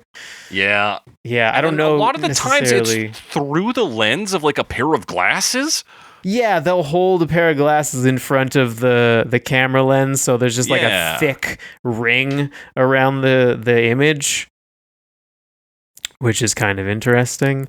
I don't necessarily know what that means. It's like... Is it supposed to be like through someone's eyes? Maybe, because there's some shots that, I mean, a lot of them are people falling down, but there's some where we're just like hanging out in a city, just like smoking on the corner or whatever, you know? So like, then later on they start falling down there too. So it does almost seem like this person's thinking about things that happen in their life. the woman in the car, who is literally getting driven somewhere in this case. Yeah. I don't necessarily know what that means. Maybe she burned all these relationships. She's asking the question, who's going to drive you home tonight to herself. Yeah, maybe she losing all these is alone, connections. feeling alone, because she's like thinking about all this potential from the past. Yeah, all these dudes she's fucking killed. Ruminate. Yeah, all the men she murdered. It's hard to think about sometimes. Yeah, hard to think about. But that's the video. It's good. I like that it exists. I like a bit of the concept. I feel like it could be polished a bit, but hey, what can't be polished these days, you know? Well, let's see if that is related to the next version. Such a non-committal segue. Well, let's see if that thing let's see if this is a legitimate segue into forward. Roger Chapman, The Shortlist, 1998. 1998. So who's gonna drive you home tonight?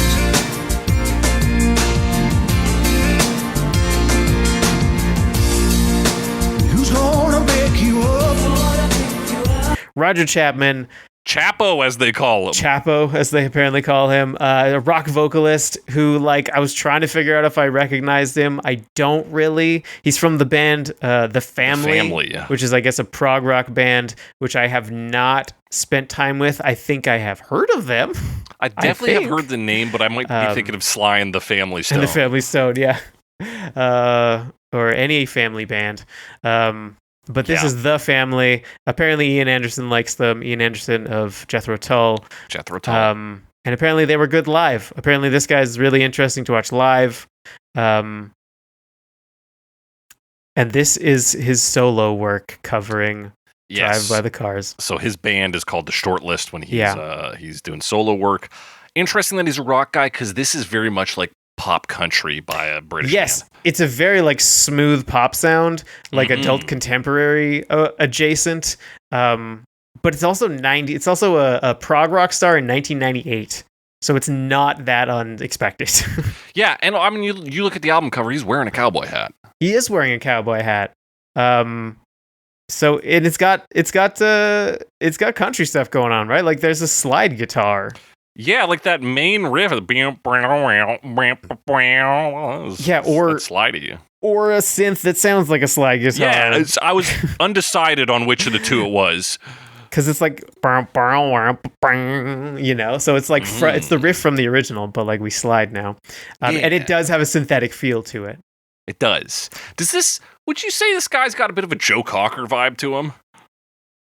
Yes, I would actually. Thank you for saying that. I did not think of it. His vocals, I would probably not call them soulful. Quite, but like it's close. Like there are things that are similar to that, but I don't think he quite makes it there for reasons I don't understand. He's gruff and like has quite a vibrato. Yeah. And then you definitely like when the backup singers come in, you're like, okay, is he going for a soul version? Like, is that? But it's like more country. Like, is this country soul? He's got this all women like, and they do sound soulful, like backing choir. And then he's doing like again, it's this weird like we're around country, but also we're using elements of pop, which basically opens you up to fucking anything. Yeah. And so it's a very odd quality out of his voice, especially he's coming from rock and roll too. It's strange. It is strange. And like I said, he's got this like interesting, like gruff vibrato that he's like almost kind of sounds like, and sorry for the modern reference, but like RFK Jr. Like, you know what I'm talking about? His like voice kind of wavers in that way. He doesn't have that, but like because of the way his voice, he's got the vibrato on there. It's like, it's interesting. Interesting sound. Is there anything else notable in this? I mean, it's got this really like polished pop sound to it, you know? For sure. That I wouldn't say is necessarily that unusual. You know, it's kind of like the drums are very straightforward. The thing it has is like that slide, like that's the kind of sound of this. And otherwise, like, there's some piano, but it's in the background. Like they do a breakdown, like in the third verse, which means there's less slide guitar, but not no slide guitar. You got to keep that around. And then like, just like a lot of drums, I guess. Yeah, it's so strange how, like, because like you said, adult contemporary is probably the best label for this. Yeah. which is kind of a questionable label, but I like to use it. It's exactly why it's such a good choice, is because what the fuck does it mean? Yeah, what is going on here? And that's kind of how I feel about the song. I'm like, I guess it's an adult dude doing it. He's like, it's not for kids. Not for kids. Yeah, it's like not for children. Triple X. He has a. Oh yeah, I've marked that at 222. 220. I have one at 210. But 210. Well, I have 210. I'm gonna double check because sometimes titles timestamps are off a bit if you jump around. Oh no, you're right. He comes in but he goes on for like 30 seconds. Then this doesn't end till like 240. Oh yeah, he keeps going. Yeah, he keeps fucking going. Oh yeah. It's cheesy. It's a bit cheesy. Very saturated sound to it. I don't dislike it. I don't know if it's dated in 1998 or not, but it definitely feels old. That's like the thing about this to me, is it feels either of its time or like, I don't know if it was of its time in 98, but it's a song that feels of its time. It might have been behind its actual time, though. It's, like you said, I can't really fault this song. It does feel dated in a way that I would argue the original doesn't. Despite how we've said it's got hallmarks. Like, it's just like, this feels just like a move that a lot of older rockers were doing in 98. You like in the 90s like in particular. Hard or soft in the 90s, I feel. Like, you had to be like, we're really going to fucking get grungy. We're going to get dirty. We're going to start putting some distortion on. Or you were like, it's time to soften it up. I'm getting older, and soft songs can become a hit for movies like Armageddon and, other shit. Right. And like, maybe your voice is naturally lowering a little bit as you age, kind of thing. And that fits into a different kind of song. Or something. It was just like a change of the times where if you were a rocker, you either had to acknowledge that you were aging and go the soft route, or try to ignore it, and that might not pay off. Rage against the dying of the light, and then it's your results are mixed. Results are Tin Machine. A Tin Machine, or like, I want to say like Motley Crue in the 90s. Motley Crue in the 90s for sure. Nikki Sixx does actually have a cover of Drive. Oh shit! Make it on the playlist this week. This is from the 90s. 90s or early 2000s, I think, from his band 6 AM. 2 Six X's? spelt, yes, of course. Okay. Of course it is. 6. I think late 2010s or early 2010s then, because it's 2014. Yeah. Damn. But that did not make the list this week. Anyway, that's fine, because other things did. For example. Yes, 2002's Ryan Montana. Who's gonna drive you home tonight?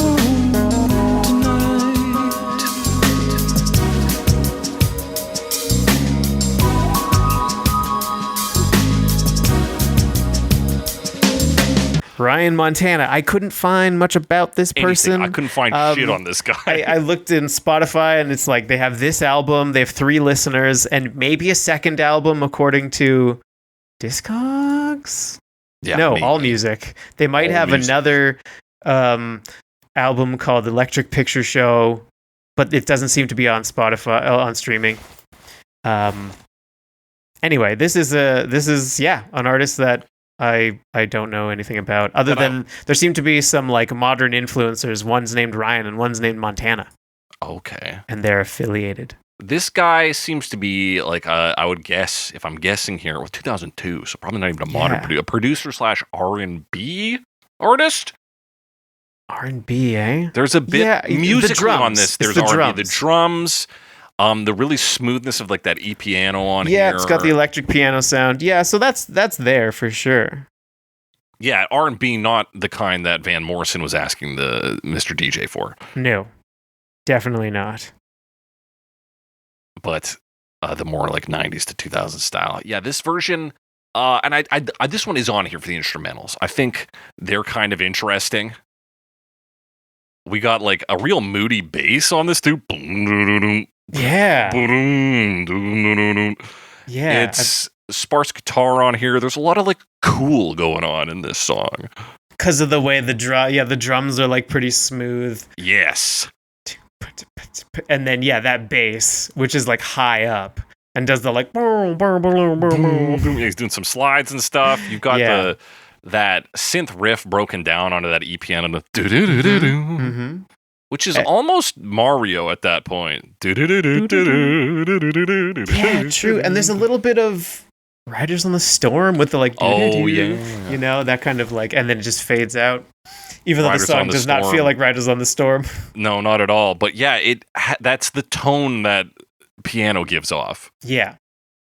Yeah. It sounds almost like the Snoop Dogg remix of Riders on the Storm. Riders on the Storm, yeah. So it's interesting. The vocals, they're like soft, but they're like high pitched, and they're they feel more involved because a lot of the previous ones, excepting maybe Roger Chapman, are like very soft and like they just kind of like let it come out. Whereas this one feels more breathy, like the air is coming out on its own more. Yeah. And there's a lot of like slow echo on the vocals too. And he's trying to do a few like tricks within it. He's like, you can't go on. Those like mini like runs and stuff. Yeah, doing his best to find runs in this song that you could just as easily speak. Yeah, exactly.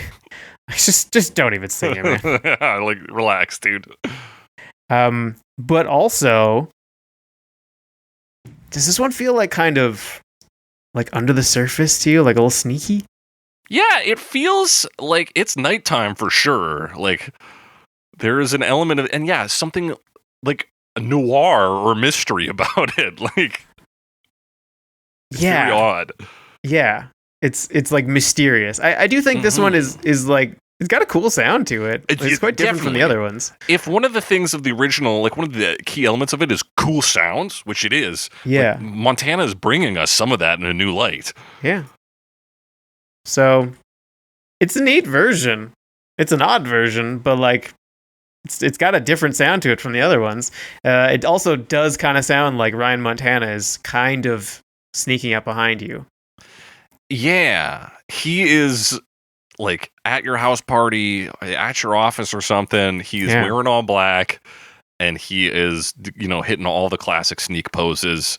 He's changing his body shape to match with the anything he has to hide with behind. The various decor that he needs to hide behind. The vases and busts and whatnot that you have scattered around your house. Like, yeah, he's sneaking. Yeah, that's the problem is like, it's not like I'm going to get rid of my vases and busts, obviously. No, they're priceless. I have an aesthetic, but at the same time, you get snuck up on a lot, so... Constantly, dude. It's tough. People are constantly right behind my vases and busts. The strangest shaped people I've ever seen. Yes, I mean, you gotta be if you're gonna hide behind a vase or a bust. A bust is human-shaped. A bust, yeah. The thing partially, with the bust, though, is you're like... Most people aren't skinny enough. Yeah, and they're using the head as if it's their own head. Yeah. And you're like, damn, I didn't realize my bust had a whole body with it, and by that time, it's too late. Yeah, I just have so many, it's hard to keep track. Yeah. Anyway, this is a fun bust and Foz bit, but I think we should talk about AWOLNATION 2020.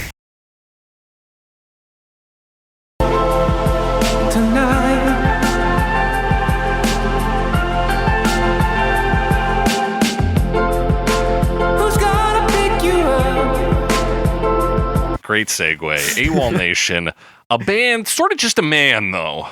Yeah, this Aaron Bruno character. Aaron Bruno. Apparently he's recorded this song before. I saw a brief shitty interview. It seemed like Aaron Bruno was having a great time because he got to talk about the Cars. It seemed like the interviewer was just trying to play ball and just be like, "Oh yeah, the Cars, I love them." And then he just like goes off about the Cars. Yeah, he's like, "Yeah, it's one of my all-time favorite songs, and I think about it, I think of like a summer heartbreak." She's like, "Ah, totally, like a heartbreak." Fucking city. I always think it's Heartbreak City. It's Heartbeat City. Heartbeat City. Oh, it is too. I forgot about that. That's okay. This week, I was like, it's not Heartbreak City. I put this one on because it sounded very interesting at the start, just because we have new noises. Sure. It's essentially just an update, though. We sort of updated the synths we're using. There's a couple of interesting new twinkles. but it is not maybe as bold and brave as I thought upon first listen. Yeah, definitely like more electronic overall. Maybe not than the original, but like it's more of what I would think of as like this is electronic music because it's like synths that are kind of trying to sound like synths in like Yeah. So like and then but they have like almost the like mellotron sound to them in some of them where it's like lighter, the whoo, droning stuff going on where it's like got that kind of like tape. A little bit of I guess lo-fi hiss kind of. Yeah, touching on a bit of that lo-fi hiss in what feels like a hi-fi context, though. It feels like everything here is very polished and produced. Yeah, everything has a bit of an edge to it, I guess. Like breaking up around the edges. Like, yeah, there's a bit of that decay, but it is all so very intentional. Yeah, well, it's a very bright. This one feels more hopeful. The Morgana King was also brighter, but this one doesn't have the like fluffiness of that. Yeah. But yes, and it plays the twinkly riff, the like main riff more. Like we start with the main riff. Yeah, we put a lot of weight on that on this one because we know that's what the people are here for. Oh yeah, like now we know. And it's got a lot of other cool riffs. Like, I mean, do I have some written? There's a synth that comes in on the verses that's like kind of a soft lead almost, like it's a bit sharper than the ambient stuff, but it still feels ambient, So like it's a lot of intertwining synthesizers. Oh yeah, and you got like a sort of harpish one doing the rhythm, the that was originally the brass synth and kind of bass duty. Is now this like but it's got like almost a plucked string quality to it, like maybe a harp or something. Yeah.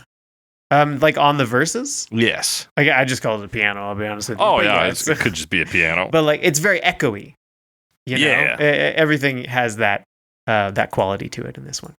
Yeah. We got 130, I know, a fun twinkly synth. Yep. I called it a popcorn synth. That's a good call. Like little kernels pop. Yeah, and it's like kind of dropping down. And it's very like there's literally an old like early synth hit called Popcorn. Yeah. Hit. And then do you ever take like a plastic cup and just like hit the bottom of it? Oh yeah. Kind of has that sound to it. Fuck yeah. Just a disposable plastic red Solo cup. Yeah. Or whatever. Hey, any color Solo cup will do, folks. Any color will do. The red ones are faster. That's exactly right. What do you think about his vocal performance on this? He's singing really high up, kind of very like almost falsetto. And it's like very echoey. It makes sense if you want to sing softly, that you would kind of do a falsetto type thing. There is one bit. We talked about how like the plug your ears is like where he goes most intense in the original. Yeah. He does that way more intense on this because he actually starts to like distort the vocals. Yeah, he almost like has to scream because like you said, he is playing so high in his range. He distorts a bit, which is odd. But yeah, he's like he's going in that like falsetto and like softer for most of it. I think it's falsetto. Or it's soft anyway. He's really high up. He's high up. I guess I don't know. I'm not necessarily quite sure if it's falsetto, but it's if it's not falsetto, it's like the step. It's a high register. Yeah, for sure. How do I feel about them? I think they work fine enough. They work with the sound of the song, which is like it's like brighter overall. Yeah, I felt they came on too strong at first. Like when he first comes into the track, I was like, you need to calm the fuck down. Like it's just a little too high. He's coming in a little too strong for me. I guess if he came in softer, it would like work with the curve of the song kind of. Yeah, work with the curve a bit. He stays there, so as the song does build a bit, it starts to fit in better. Yeah, and I do like that he really comes apart on who's going to plug their ears.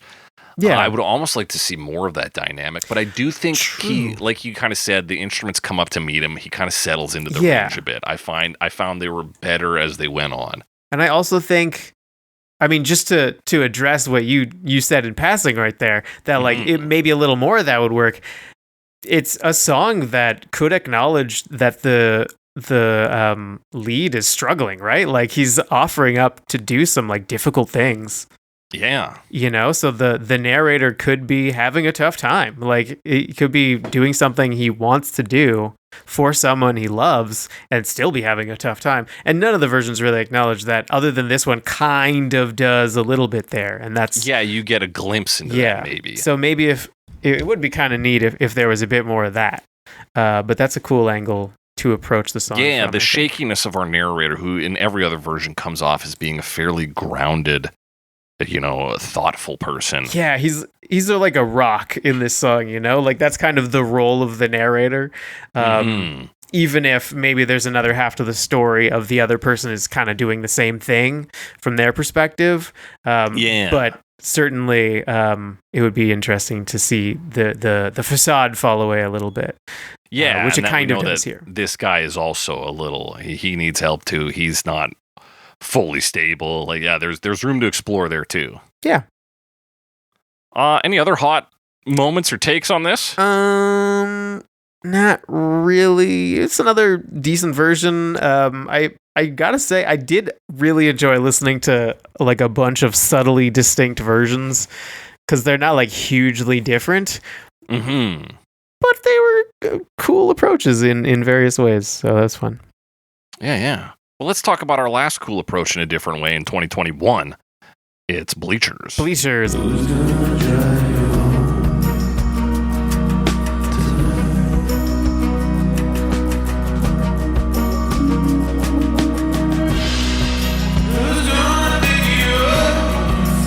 It's a band I had an opportunity to see last week and did not.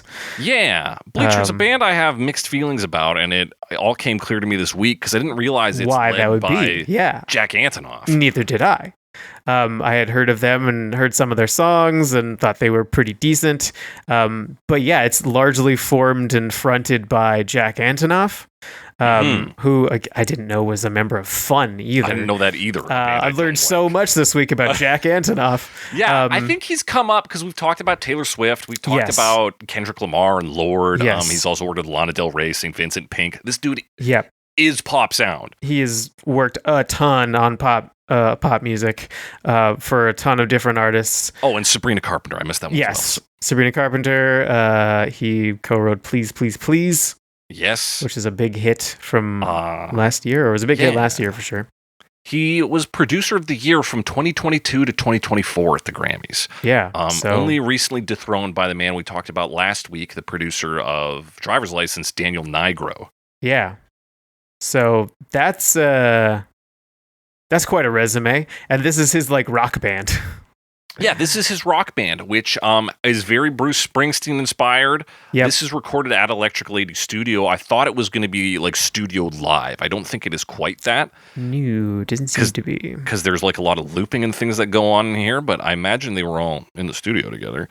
Probably. I mean, it's notably like a band formed of a bunch of like seasoned touring musicians, basically. Yeah, exactly. And so he's got all these guys in here. He's a lot of saxophone work. He's had Bruce Springsteen on a track.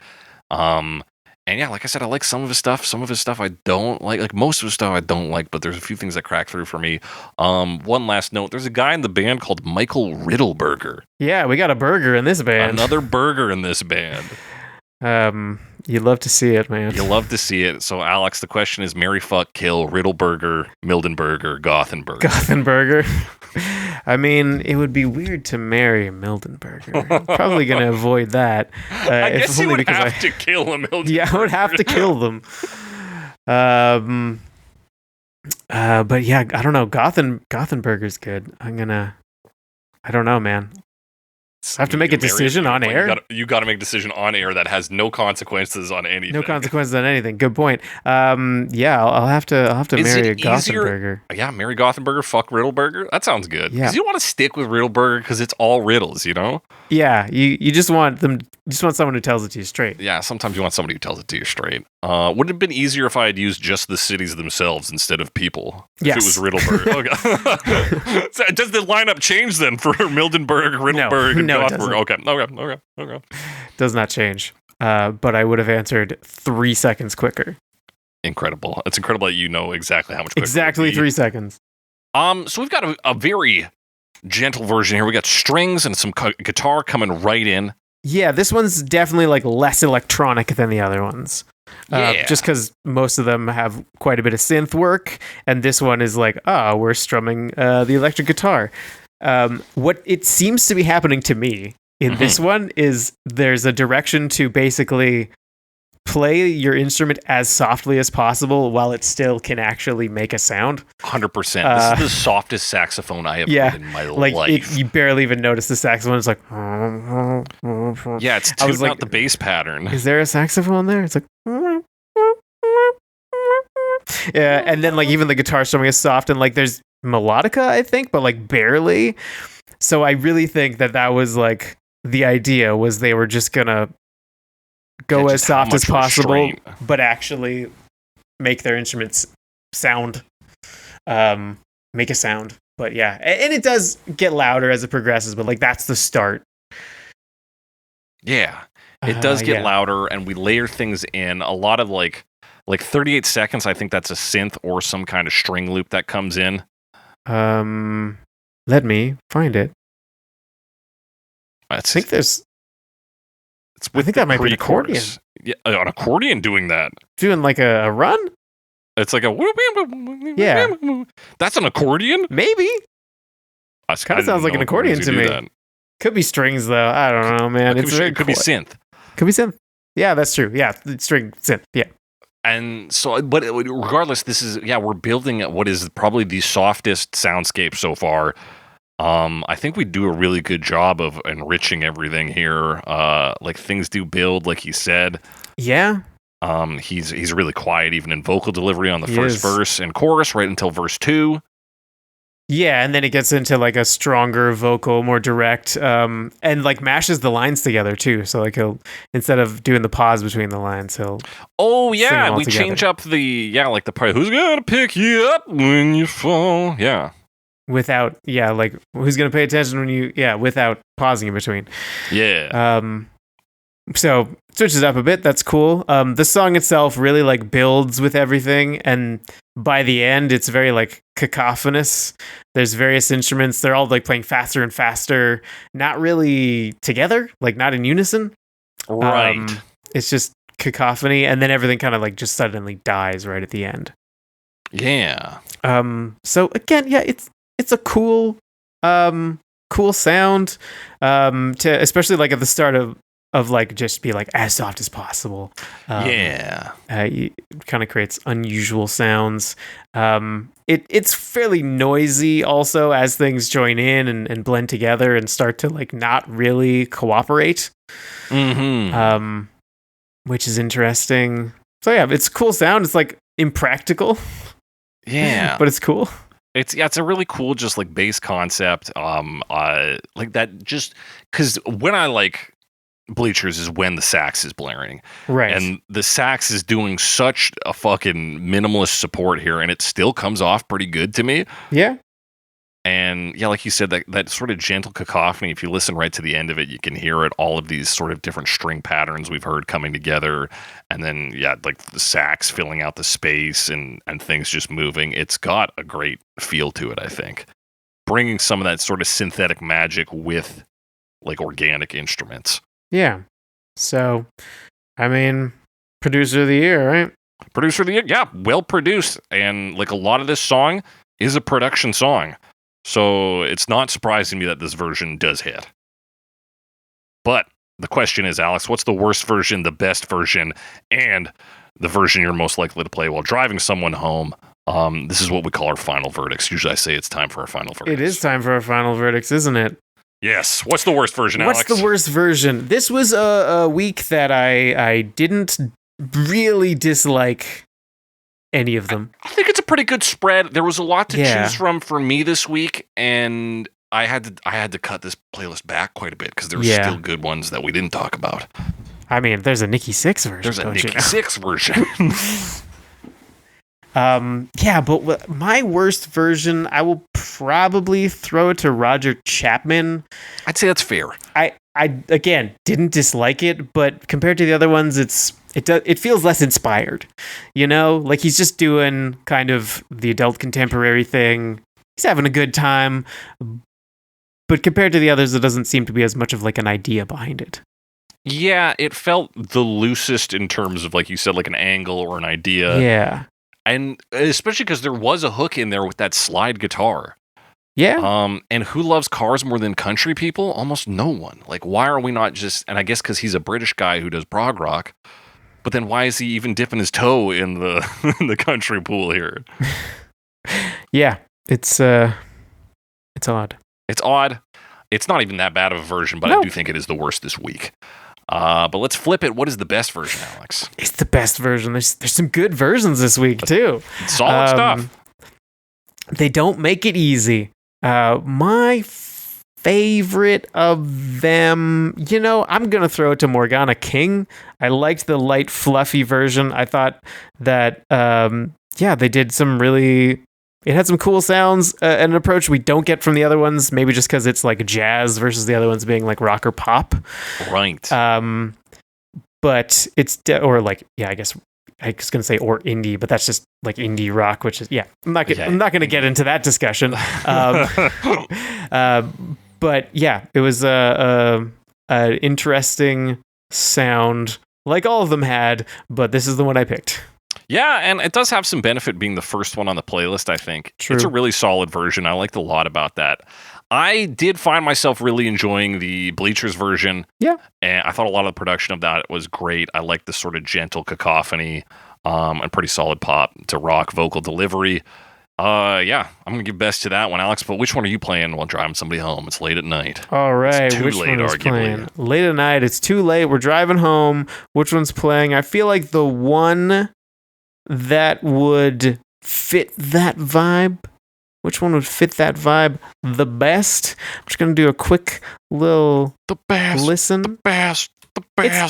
It's probably Bleachers. I think I'm giving it to Bleachers. They really have the soft thing going on. And like as much as there's cacophony, I feel like if it's someone who's like tired and a bit out of it, that's the one.